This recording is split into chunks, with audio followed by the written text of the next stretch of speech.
C'est un procès, inédit dans le sens où effectivement, c'est un État en tant que personne morale qui décide de poursuivre sur le sol français, 2 journalistes français, donc c'est une première.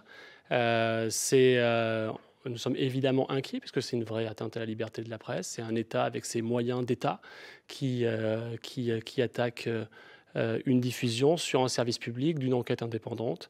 Effectivement, c'était un reportage qui s'appelait «Mon président est en voyage d'affaires» où j'avais, suivi François Hollande sur 2 déplacements, en Azerbaïdjan et au Kazakhstan et j'avais tenté de documenter la répression des droits de l'homme, entre autres là-bas et je suivais le déroulement de négociations de contrats versus la question des droits de l'homme et pour cette enquête-là, j'ai eu à interviewer de nombreux opposants politiques ou de journalistes, qui sont aujourd'hui, pour certains, encore en prison. Alors vous, demain, donc ça Certains sera faits. à Nanterre, mais ce n'est pas la première fois quand même que aussi l'État d'Azerbaïdjan s'intéresse à vous, puisque je crois que dès la fin de votre reportage à l'aéroport, ça s'est mal passé, hein. Oui, en fait, j'ai eu la mauvaise idée de rester sur place en Azerbaïdjan, à Bakou, après le départ du président de la République, qui lui enchaînait d'autres visites dans la région.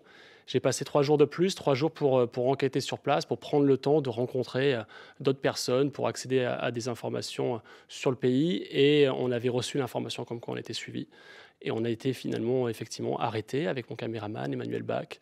On nous a fouillés pour récupérer du matériel. Et voilà, l'ambassade de France avait à l'époque protesté. François Hollande était intervenu pour obtenir notre libération. Et voilà, donc c'est pas la première fois que l'État d'Azerbaïdjan tente tout pour étouffer cette enquête. Alors justement, un État, vous l'avez dit, un État étranger qui poursuit des journalistes, donc c'est en diffamation, donc c'est un cas rarissime. Est-ce que finalement vous craignez la jurisprudence maintenant de ça? Ça veut dire qu'aujourd'hui Non, d'autres États puissent attaquer? c'est un procès extrêmement important pour 2 raisons. La première, c'est que si on estime en France qu'un État étranger peut venir poursuivre sur le sol français, sur le registre, sur le champ de la diffamation, des reporters parce qu'ils qualifient la Corée du Nord de dictature, parce qu'ils qualifient d'autres pays de régime autoritaire, à ce moment-là, les tribunaux français vont recevoir des files d'avocats payés par ces dictateurs pour porter plainte contre des enquêtes du service public, entre autres, ou ailleurs. Donc on est inquiet pour ça. Et puis après, il y a la question du fond. On va aborder aussi le fond de est-ce que l'Azerbaïdjan est une dictature. Alors ça, c'est la justice finalement qui et, va se prononcer dessus. et En je ne fait. suis pas certain que ce soit une très bonne idée, en fait, ce procès.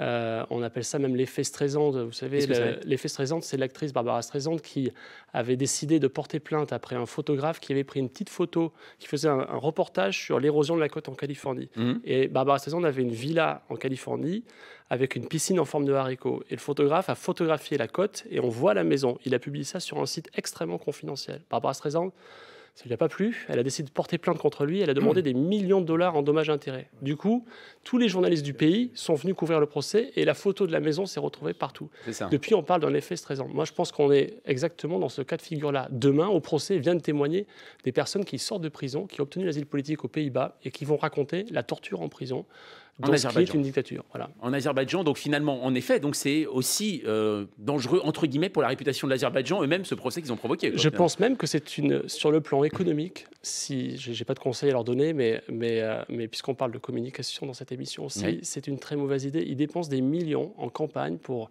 véhiculer l'image de Land of Tolerance, terre de tolérance. Ils ont payé des photographes célèbres, des acteurs, ils ont financé des voyages de personnalités politiques françaises, européennes, américaines, pour faire passer ce message, nous sommes un pays de tolérance. Et là, on a un pays qui n'a pas toléré qu'on le qualifie de dictature dans un reportage diffusé sur le service public. Donc je pense que d'un point de vue de stratégie de communication, voilà, ça pose beaucoup de questions.